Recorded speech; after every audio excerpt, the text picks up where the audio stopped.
Gabriel Josiah here again. In this session, we are diving into the cash flow to debt ratio, a critical metric that unlocks companies' financial stability and liquidity. Even though not a popular ratio, but it's a critical metric. Whether you're preparing for exams or seeking practical insights to ace your career, this video is your game changer.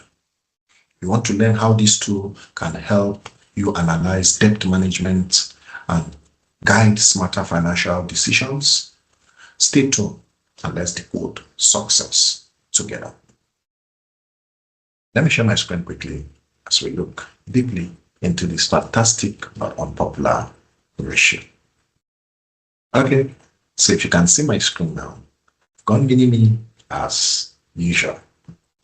All right, so the cash flow to debt ratio is a financial metric that measures a company's ability to cover its total debt obligations with its operating cash flow. Operating cash flow in the sense that we have three kinds of cash flow in our cash flow statements. We have cash flow from operating activities, cash flow from financing, and cash flow from investment or investing activities. This ratio indicates the proportion of cash generated from operations relative to the total debt of the company, providing insights into a company's liquidity and financial stability.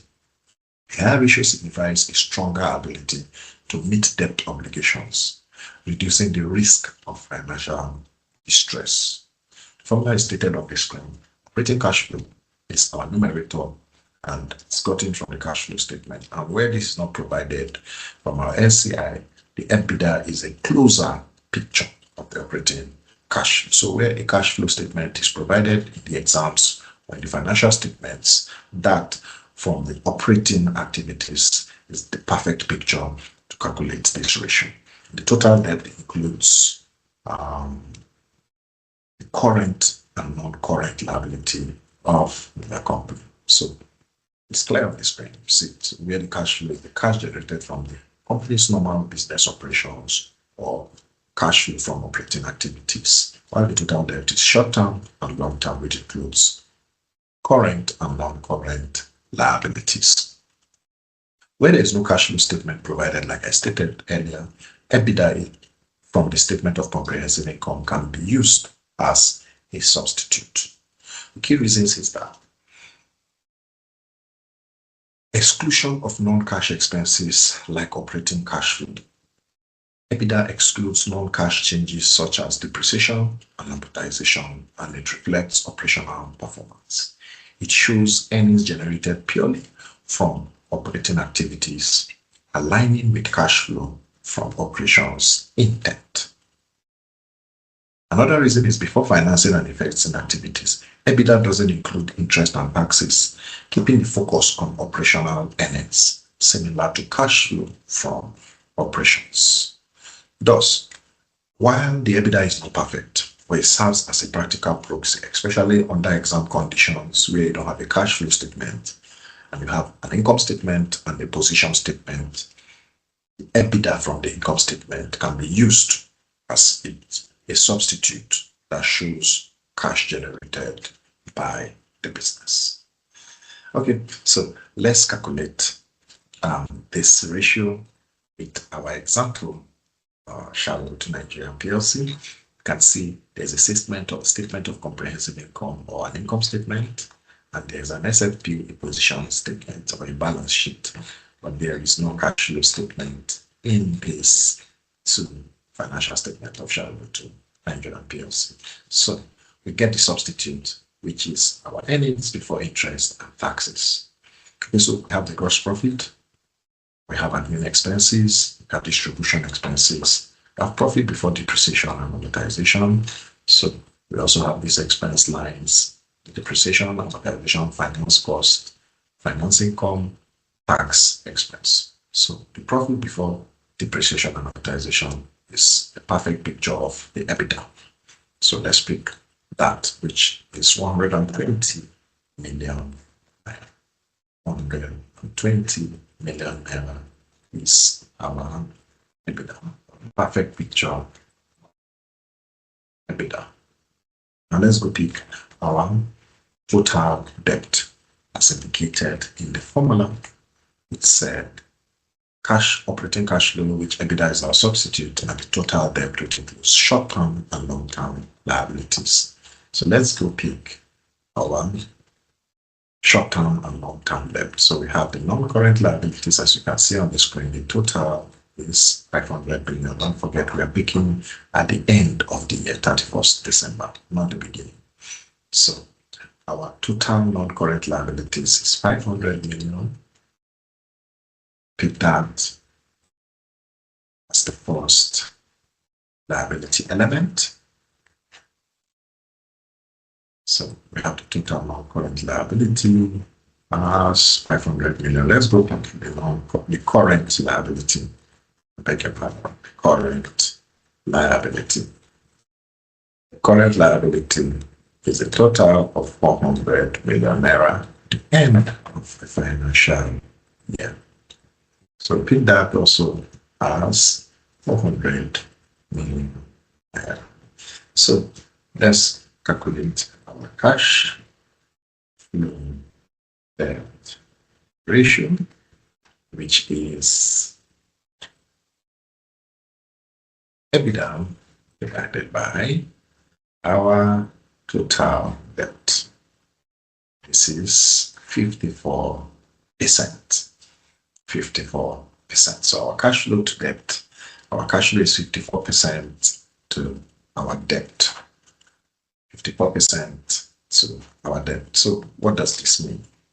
What does this mean? It reveals how many times a company can pay off its total debt using its cash flow from operations. Okay, so let's go back to the calculation and see how many times. Calculated it in form of percentage. So let's go back and see how many times. So 0.54 times of the total current liability, total debt, 1.00. Okay, so 0.54 times less than 1 is how much the cash flow could cover the debt, and this is a very low position.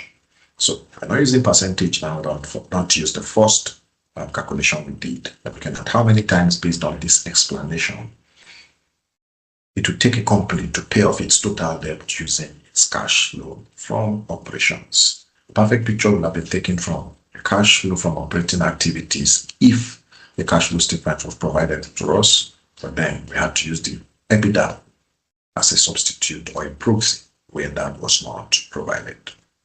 So the higher ratio indicates, for example, maybe 3, 4, 5. The company has sufficient cash flow to cover its debt, whereas a lower ratio suggests potential challenges in meeting those obligations. So less than 1, like we saw in Sharuto Nigeria PLC, less than 1, 0.54% is not sufficient to cover the debts, and this is a dangerous position for the company.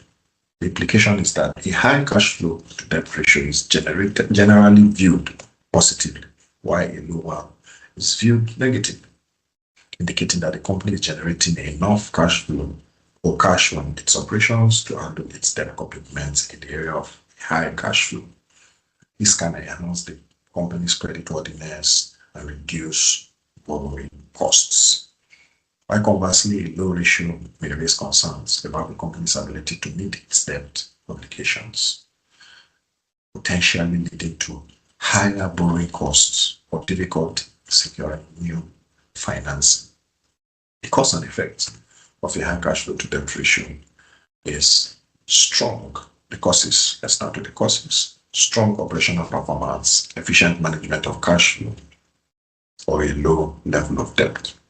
While the effect is greater financial stability, improved ability to invest in growth opportunities, and lower interest rates on borrowed funds. A low cash ratio like we just calculated with Sharuto Nigeria PLC shows weak operating performance, high levels of debt, or cash flow issues. The effects is clear. Increased financial risk, potential liquidity problems, and a greater likelihood of defaulting on debt obligations. So the cash flow to debt ratio is closer to the interest coverage ratio we just saw in one of the videos, but this looks at cash flow from operating activities, especially from the cash flow statement. In conclusion, cash flow to debt ratio is an essential measure of a company's liquidity and financial health, though not a popular ratio like that. Then, by comparing operating cash flow to total debt, stakeholders can assess a company's ability to manage its debt obligation effectively.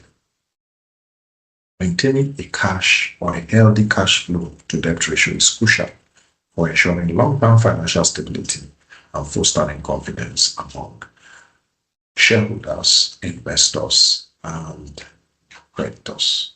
This is very, very important.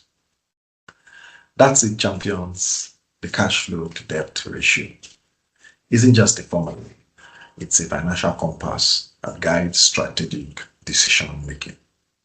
Whether in your exams or in the boardroom, understanding this ratio is key. Don't forget to like, share, and subscribe to keep leveling up your accounting and finance game. Drop your thoughts and questions in the comment section. I'd like to hear from you. Let's learn and grow together. Until next time, keep striving for excellence in all you do. See you in the next video.